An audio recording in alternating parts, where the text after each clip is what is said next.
Buenos días, buenas tardes o buenas noches. La información de este video es para el licenciado Andrés Manuel López Obrador y para la sociedad en general. Licenciado Andrés Manuel, en múltiples ocasiones le he escuchado decir que cuando usted llegue a la presidencia de este país va a andar sin escoltas, sin guaruras, sin seguridad, porque dice usted que el que nada debe, nada teme. Y yo estoy de acuerdo con eso. Sin embargo, déjeme darle mi opinión al respecto. Si el día de hoy fueran las elecciones, usted ganaría por el 75% de la votación del pueblo votante mexicano. El otro 25% que no votará por usted se repartirá entre los otros candidatos que se sentirán agraviados y seguramente seguirán siendo adversarios o enemigos. Es lo mismo. Porque seguro estoy que estrepitosamente caerá la mafia del poder. Según yo veo, los demás candidatos son meramente un simple requisito, y podemos comprobarlo al mirar que usted necesita explanadas enormes, plazas públicas muy grandes para recibir a los miles y miles de personas que lo siguen y que están con usted. Mientras los otros candidatos hacen sus mítines de campaña dentro de salones y auditorios donde no caben más de 500 personas y aún así no se llenan. En cuanto a los otros candidatos, los llamados independientes, se conforman con salir en la boleta electoral. Para ellos lo más importante es salir en la boleta electoral, aunque estén conscientes que no tienen la más mínima oportunidad, aunque digan lo contrario. Hablando de enemigos, le pongo como ejemplo a una chachalaca ranchera marihuana de nombre Vicente Fox. Aunque es verdad que perro que ladra no muerde, Fox no deja de ser un siniestro personaje carente de moral que cuando pudo lastimó a muchísima gente en este país.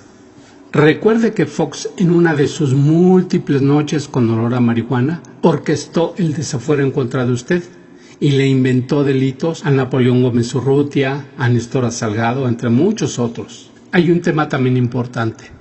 Alrededor del aeropuerto que se pretende construir en Texcoco, se van a construir hoteles, centros comerciales, tiendas de autoservicio, plazas comerciales, cines y una infinidad de comercios y negocios.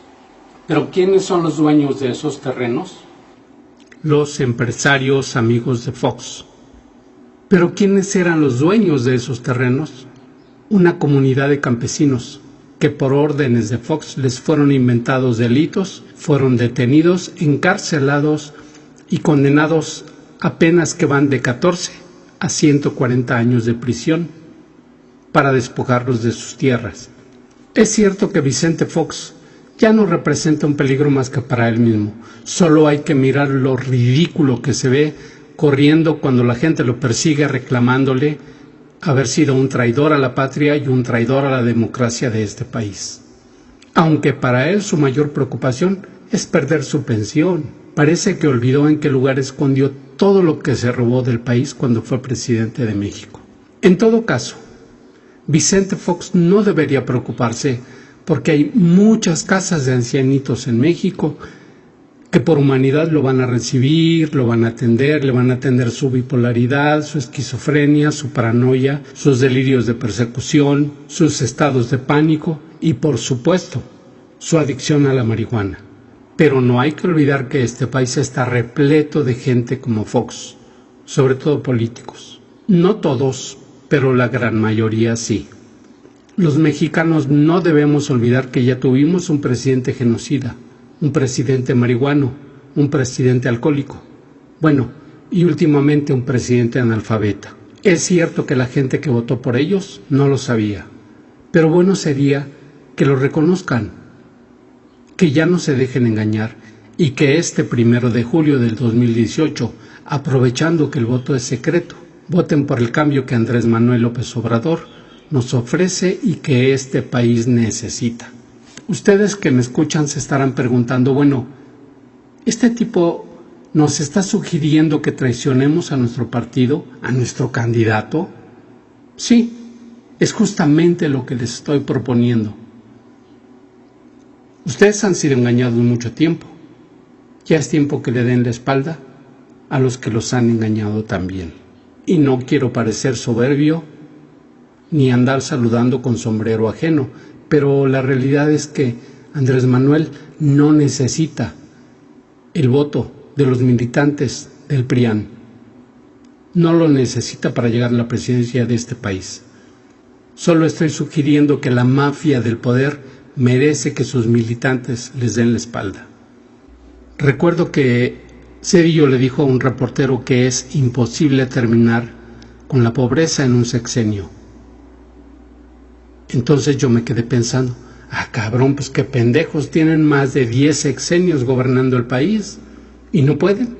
No, pendejos nosotros que les seguimos creyendo y que seguimos votando por ellos. Por cierto, el reportero que le hizo esa pregunta se la comió todita. Bueno, la respuesta, y pasó a la siguiente pregunta. Permítame recordarle, licenciado Andrés Manuel, que en 1911 el general Villa le sugirió al presidente Madero dejarle 600 revolucionarios para crear un batallón de supremos poderes, evidentemente para que lo cuidaran y lo protegieran. Pero Madero, en un exceso de confianza, se negó, no aceptó. Y aunque tampoco debía nada, terminó cobardemente asesinado, dejando inconclusos, incompletos, todos sus nobles propósitos para esta nación. Por lo tanto, le estoy sugiriendo, licenciado Andrés Manuel, que no le deje la puerta abierta a los personajes siniestros de la política nacional que aún a más de 100 años de distancia no están preparados para la democracia. Todos podemos ver, sin decir nombres, a muchos comunicadores disfrutar de su amaciato con la mafia del poder, a cambio de dádivas, por miedo a perder sus privilegios mal habidos. Entre la mafia del poder y muchos comunicadores mantienen al pueblo confundido, dividido, manipulado. Y pongo un ejemplo de esa manipulación. La mafia del poder siembra la pobreza. Y cuando hay elecciones, va con los pobres a pedirles su voto y les promete combatir la pobreza que ellos mismos crearon. Y la gente vuelve a votar por ellos. Increíble, esto es increíble, pero así es. Hace tiempo produje 33 cortometrajes que registré bajo el nombre de Reconstrucción Social. Ya que terminé de producirlo, lo registré y lo presenté ante un grupo muy nutrido de personas donde estuvieron presentes psicólogos, pedagogos, estuvieron presentes directores de algunas universidades, de algunas instituciones educativas.